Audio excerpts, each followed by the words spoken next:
Halo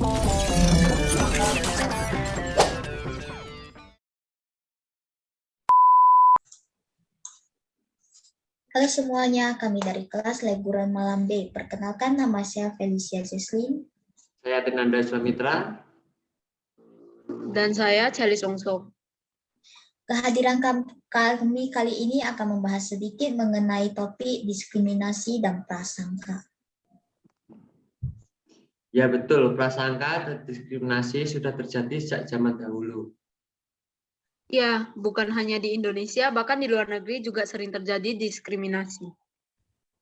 Menurut kalian nih, apa sih yang dimaksud dengan prasangka dan diskriminasi itu? Sebelum membahas lebih lanjut tentang prasangka dan diskriminasi, apa kalian pernah mendengar istilah stereotipe? Iya, pernah. Stereotip ini juga berhubungan dengan prasangka dan diskriminasi kan?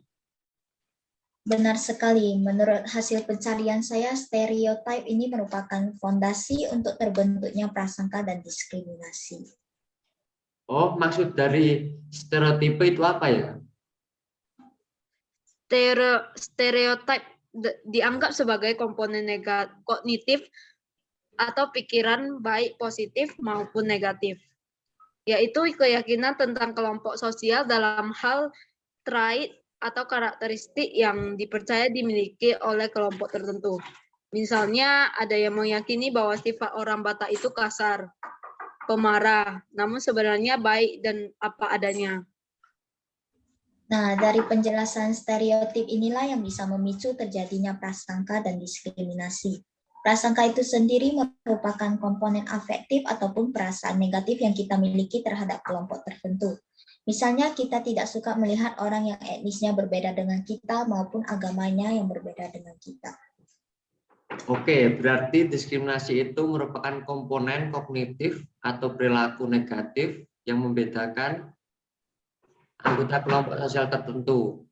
Seperti seorang pria tidak mau memiliki seorang pemimpin wanita. Betul bukan?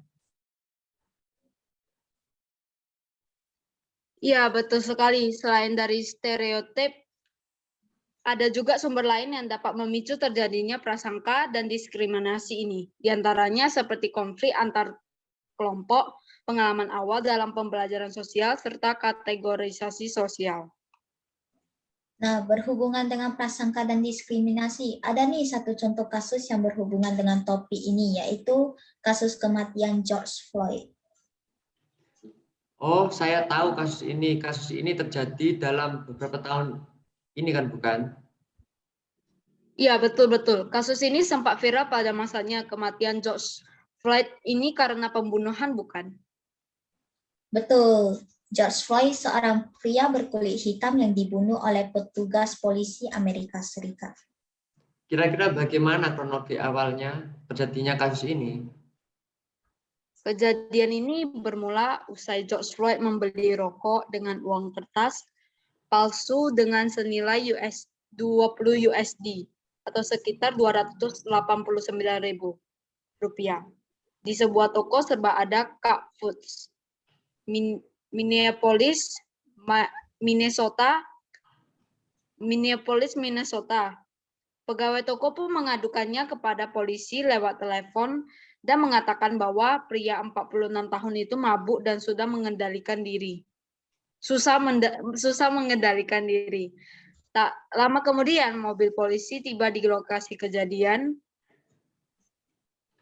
Nah, dari sinilah terjadinya konfrontasi antara Floyd yang berkulit hitam dan petugas polisi yang berkulit putih. Awalnya ia ditangani dua petugas polisi yang bernama Thomas Kellen dan J. Alexander Quinn. Floyd ditarik keluar dari mobil, kemudian diborgol, dan hendak dimasukkan ke dalam mobil polisi. Namun ia terjatuh di samping mobil polisi. Ia mengaku klaustrofobia, sehingga menolak masuk mobil polisi dan mengatakan tak bisa bernafas. Dua petugas lainnya kemudian tiba di lokasi, yaitu Michael Chaffin dan Tou Thao. Oh iya, di sekitar lokasi kejadian apakah ada CCTV?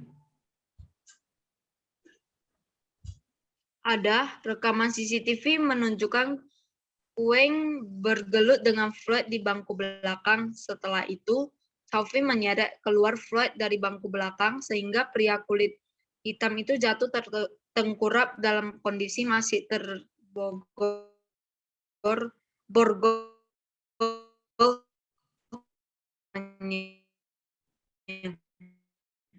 Setelah konfrontasi tersebut, rekaman milik saksi seperti sekeliling Floyd.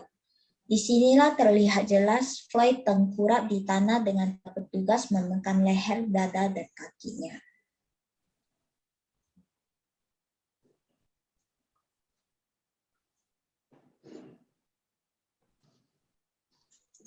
Bagaimana dengan saksi lainnya? Seorang saksi bernama Darnella Frazier merekam dari sudut rekamannya. Chauvin tetap menindih Floyd selama 7 menit. Tanya apakah Kueng dan Lane masih memberi tekanan. Pada dua mengatakan pada polisi kalau ia tak bisa bernafas. Setidaknya 16 kali dalam waktu kurang dari 5 menit. Namun, Chauvin tak sekalipun mengangkat lututnya dari leher Floyd. Bahkan saat matanya sudah terpejam dan tampak tak sadarkan diri. Nah, Floyd pun dinyatakan meninggal dunia di rumah sakit terdekat sekitar pukul 9:25 malam.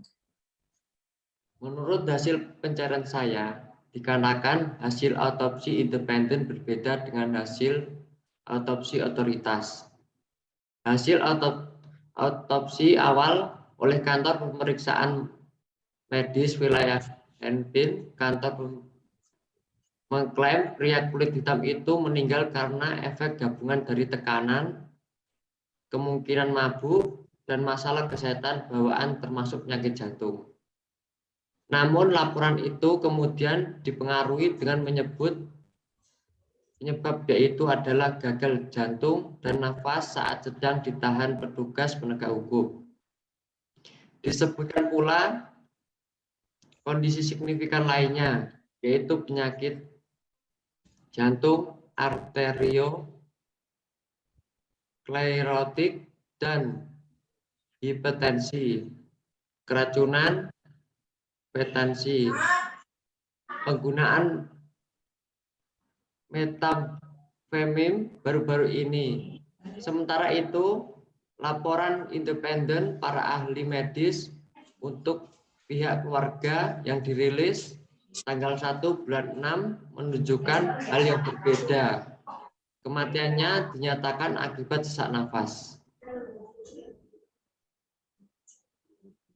Menurut Michael Baden dan Alicia Wilson, yang bertanggung jawab mengautopsi Floyd, tekanan terus-menerus di sisi kanan arteri karotis Floyd, menghambat aliran darah ke otak. Tekanan di punggungnya pun menghambat kemampuannya untuk bernafas. Wilson menegaskan tidak ada bukti signifikan soal penyakit jantung pada Floyd. Baden juga menuturkan Floyd dalam keadaan sehat sebelum penangkapan fatal itu terjadi. Nah, kematian Floyd memicu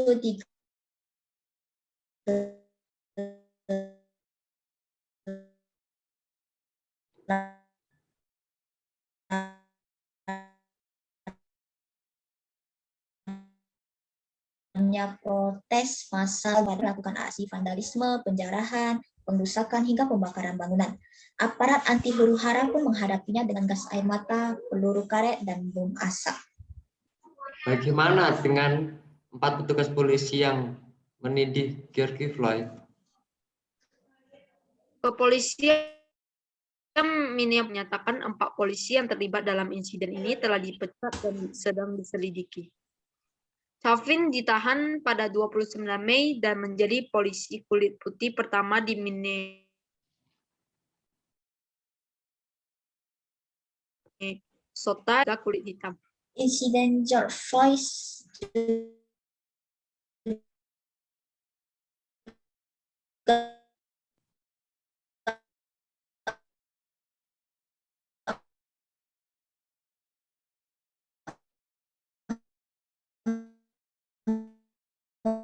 mengundang perhatian.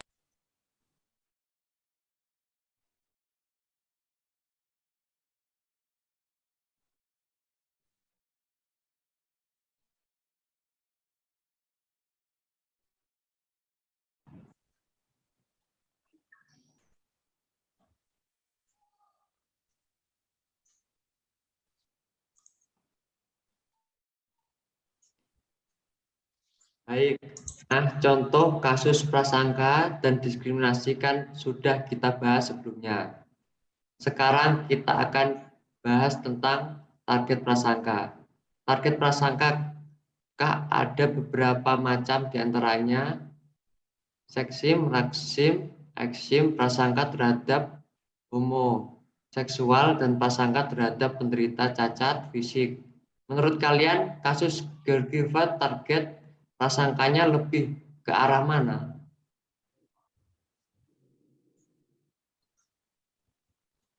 Menurut saya sih rasisme prasangka dan diskriminasi yang dilakukan berdasarkan pada ras dan etnis. Menurut saya juga lebih ke arah rasisme.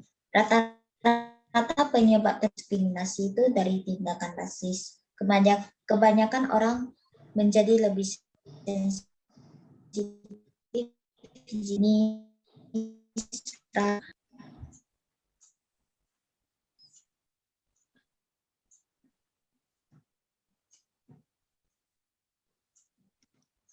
maka dari itu kita harus menerapkan cara meminimalisir diskriminasi pada diri kita sendiri, seperti menghormati, menghargai setiap perbedaan yang ada, mempelajari budaya daerah lain, serta menumbuhkan semangat dan jiwa nasionalisme. Oh ya, ada tambahan juga nih dari saya. Kita juga harus membiasakan diri untuk tidak mudah mengejek, menghina, atau membenci hanya karena berbeda suku, agama, dan ras. Serta kita juga harus menjalin komunikasi dan membina hubungan yang baik dengan teman atau keluarga yang berbeda suku, agama, ras, dan budaya. Betul sekali, saat ini prasangka dan diskriminasi sudah mulai berkurang ya di Indonesia. Kita harap akan terus lebih baik ke depannya. Saya rasa pembahasan mengenai topik prasangka dan diskriminasi dari kelompok kami cukup sampai di sini. Jika ada salah pengucapan, mohon dimaafkan. Sekian dari kami bertiga pamit undur diri. Terima kasih semuanya sudah meluangkan waktu untuk menyaksikan podcast kami. Sampai jumpa.